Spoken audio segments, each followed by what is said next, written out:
നമ്മുടെ ഏതെങ്കിലും ഒരു ഭാഗത്ത് കറുപ്പ് കൂടുതലായിട്ടുണ്ടെങ്കിൽ നമ്മുടെ ചർമ്മത്തിൻ്റെ സൗന്ദര്യം തന്നെ ഇല്ലാതാകും. പ്രത്യേകിച്ച് നമ്മുടെ കഴുത്ത് ഭാഗത്താണെങ്കിലും കൈമുട്ടിൻ്റെ ഭാഗത്ത് കറുപ്പാണെങ്കിലും ഒക്കെ നമുക്ക് വളരെയധികം ബുദ്ധിമുട്ടുണ്ടാക്കുന്നതാണ്. കാരണം കൂടുതലായിട്ട് ആൾക്കാർ കാണുന്ന ഭാഗങ്ങളാണ് നമ്മുടെ കഴുത്തും കൈമുട്ടും ഒക്കെ. നമ്മളിപ്പോൾ മുഖത്തിന് എത്ര മേക്കപ്പ് ഇട്ടാലും നമ്മുടെ അവിടുത്തെ ആ ഒരു കറുപ്പ് എടുത്തറിയും. ഇനി നിങ്ങൾ അത് ഓർത്ത് വിഷമിക്കേണ്ട. ഞാൻ ഈ പറയുന്ന കാര്യം നിങ്ങളൊന്ന് ചെയ്താൽ മതി.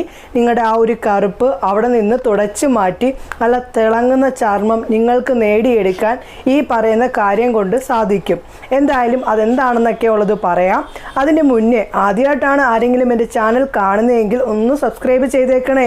തൊട്ടടുത്ത് കാണുന്ന ബെല്ലൈക്കണും കൂടി അമർത്തുമ്പോൾ 3 ഓപ്ഷൻ നിങ്ങളിലേക്ക് വരുന്നതായിരിക്കും. അതിൻ്റെ ഓൾ എന്ന ഓപ്ഷൻ അമർത്തുകയാണെങ്കിൽ ഞാനിടുന്ന വീഡിയോസിൻ്റെ നോട്ടിഫിക്കേഷൻ മുടങ്ങാതെ തന്നെ നിങ്ങളിലേക്ക് വരികയുള്ളൂ. നമ്മുടെ വീഡിയോയിലേക്ക് പോകാം.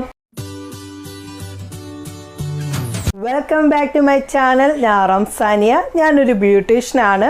ഇന്ന് ഞാൻ നിങ്ങളുമായിട്ട് ഷെയർ ചെയ്യുന്നത് ഒട്ടുമിക്ക പേരെയും അലട്ടുന്ന ഒരു പ്രശ്നമാണ് കഴുത്ത് ഭാഗത്തെ കറുപ്പും കൈമുട്ടിൻ്റെ കറുപ്പും ഒക്കെ. അതൊക്കെ നിങ്ങൾക്ക് തുടച്ച് മാറ്റാൻ പറ്റും. പിന്നെ നിങ്ങൾക്ക് കഴുത്ത് മാത്രമല്ല കൈമുട്ടുമല്ല, നിങ്ങൾക്കിപ്പം തുടയിടുക്കാണെങ്കിലും കാൽമുട്ടിൻ്റെ ആണെങ്കിലും ഒക്കെ കറുപ്പിനെ ഇല്ലാതാക്കാൻ നിങ്ങൾക്ക് ഈ പറയുന്ന കാര്യം കൊണ്ട് സാധിക്കും. ഇത് നിങ്ങളുടെ ആ ഒരു ഏരിയയിൽ ചെയ്യാവുന്നതാണ്. ഇത് ഫേസിന് ചെയ്താലും പ്രശ്നമൊന്നുമില്ല. നിങ്ങളുടെ ഫേസിനകത്ത് ഇപ്പം ഡെഡ് സ്കിന്നൊക്കെ ഉണ്ടെങ്കിൽ അതൊക്കെ തുടച്ച് മാറ്റാനും ഈ പറയുന്ന കാര്യം കൊണ്ട് സാധിക്കും. എന്തായാലും ചെയ്തിട്ടുള്ള ലൈവ് ചേഞ്ചസ് ഒക്കെ ഞാൻ ഇവിടെ നിങ്ങളെ കാണിക്കുന്നുണ്ട്. എന്തായാലും നമുക്കത് ചെയ്യാം. അതിലേക്ക് എന്തൊക്കെ വേണം എന്നൊക്കെ ഉള്ളത് കണ്ടു നോക്കാം. അത് ചെയ്തിട്ടുള്ള ചേഞ്ചസും കാണാം. ഒട്ടുമിക്ക പേരെയും അലട്ടുന്ന പ്രശ്നമാണ് കഴുത്ത് ഭാഗത്തുണ്ടാകുന്ന കറുപ്പ്, അണ്ടർ ആംസിൻ്റെ ഭാഗത്തുണ്ടാകുന്ന കറുപ്പ്, മുട്ടിൻ്റെ ഭാഗത്തുണ്ടാകുന്ന കറുപ്പ്. അതിനെയൊക്കെ തുടച്ച് മാറ്റാൻ എളുപ്പം സഹായിക്കുന്ന ഒരു കിടിലൻ ഒരു കാര്യമാണ് പറയുന്നത്. അതിന് നല്ല ക്ലീൻ ആയിട്ടുള്ള ഒരു ബൗള് വേണം. അതിലേക്ക് 1 ടേബിൾ സ്പൂൺ കോൾഗേറ്റിൻ്റെ പേസ്റ്റ് ചേർത്ത് കൊടുക്കാവുന്നതാണ്. നിങ്ങളുടെ കയ്യിലിപ്പം വീട്ടിലേതാണോ ഉപയോഗിക്കുന്നത് അതെടുക്കാവുന്നതാണ്. പേസ്റ്റ് ചേർത്തിട്ടുണ്ട്. 1/2 ടേബിൾ സ്പൂൺ കസ്തൂരി മഞ്ഞളിൻ്റെ പൊടി ചേർത്ത് കൊടുക്കാം. 1/2 ടേബിൾ സ്പൂൺ കസ്തൂരി മഞ്ഞൾപ്പൊടി ചേർത്തിട്ടുണ്ട്. ഇനി ഇതിലേക്ക് 1 ടേബിൾ സ്പൂൺ കട്ട തൈര് ചേർത്ത് കൊടുക്കാം. വെള്ളം കാണാനേ പാടില്ല. കട്ട തൈര് ചേർത്ത് കൊടുക്കാം. 1 ടേബിൾ സ്പൂൺ ചേർത്തിട്ടുണ്ട്. അതിനുശേഷം ഒന്ന് മിക്സ് ആക്കുക. ഈ പാക്ക് നമ്മുടെ എവിടാണോ പിഗ്മെൻറ്റേഷൻ കൂടുതലായിട്ടുള്ളത്, കഴുത്തിൻ്റെ ഭാഗത്താണോ, അണ്ടർആംസിൻ്റെ ഭാഗത്താണോ, അതോ മുട്ടിൻ്റെ ഭാഗത്താണോ, കാലിലാണോ നിങ്ങൾക്കുള്ളത്, അവിടെ നിങ്ങൾക്ക് തേച്ച് നല്ല പോലെ ഞാൻ പറയുന്ന രീതിയിൽ ചെയ്താൽ മതി. ഇനി ഇതിലേക്ക് 1/2 മുറി നാരങ്ങയുടെ നീര് ചേർത്ത് കൊടുക്കാം. കുരുവൊക്കെ കളയട്ടെ. അതിൻ്റെ ആ ഒരു 1/2 മുറി നാരങ്ങയുടെ നീര് ചേർത്ത് കൊടുക്കാം. ഓക്കെ, 1/2 മുറി നാരങ്ങയുടെ നീര് ചേർത്തിട്ടുണ്ട്. ഇത് കളയാൻ പാടില്ല. ഇത് നമുക്ക് വേണം. അതിട്ടിട്ടാണ് നമ്മൾ മുകളിലൂടെ മസാജ് ചെയ്യുന്നത്. എന്തായാലും നല്ല പോലെ ഞാൻ മിക്സ് ആക്കി എടുത്തിട്ടുണ്ട്. ഇപ്പം എവിടെയാണോ കറുപ്പുള്ളത് അവിടെ തേച്ച് വെക്കുക. അതിനുശേഷം ഉണങ്ങിയതിന് ശേഷം ചെയ്യേണ്ട കാര്യങ്ങളൊക്കെ ഞാൻ പറയാം. എന്തായാലും ഇത് തേച്ചിട്ടുള്ള ലൈവ് ചേഞ്ചസ് ഒക്കെ നിങ്ങളെ കാണിക്കാം. നല്ല പോലെ പിഗ്മെൻറ്റേഷൻ ഉള്ള ഒരു ഏരിയയിലാണ് ഞാൻ ഇടുന്നത്. കുറച്ചെടുക്കുക. ഇപ്പോൾ ഞാൻ എൻ്റെ മുട്ടിലാണ് എനിക്ക് കൂടുതലായിട്ട് പിഗ്മെൻറ്റേഷൻ ഉള്ളത്. അവിടെയാണ് ഞാൻ ഇട്ട് കൊടുക്കുന്നത്. അവിടെ ഇട്ടിട്ട് കുറച്ച് നേരം ഒന്ന് കുറച്ച് മസാജ് കൊടുക്കുക. Clockwise anticlockwise രീതിയിൽ മസാജ് കൊടുക്കുക. മസാജ് കൊടുക്കുകയാണ്. മസാജ് കൊടുക്കുക. Clockwise anticlockwise രീതിയിൽ നമ്മൾ ആ ഒരു എവിടെയാണോ കറുപ്പുള്ളത് അവിടെ നല്ല പോലെ മസാജ് കൊടുക്കുക.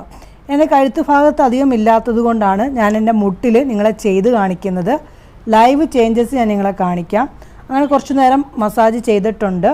അതിന് ശേഷം നമ്മൾ കുറച്ച് നേരം ഒന്ന് ഉണങ്ങുന്നതിന് വേണ്ടി ഒന്ന് വെയിറ്റ് ചെയ്യാം.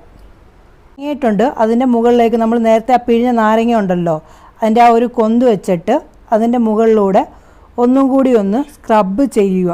അപ്പം നമ്മുടെ ആ ഒരു ഏരിയയിൽ, അതായത് എവിടെയാണോ ഡെഡ് സ്കിൻ കൂടുതലായിട്ടുള്ളത് അവിടെ നിന്ന് ആ ഒരു ഡെഡ് സ്കിൻ പൂർണ്ണമായിട്ട് മാറ്റാൻ എളുപ്പം സാധിക്കും. ഓക്കെ, ഞാൻ ലൈവ് ചേഞ്ച് നിങ്ങളെ കാണിക്കാം. മുന്നത്തെ ആ ഒരു കറുപ്പും ഇപ്പോൾ മാറ്റം നിങ്ങൾക്ക് കാണാൻ സാധിക്കുമെന്നാണ് എൻ്റെ ഒരു വിശ്വാസം.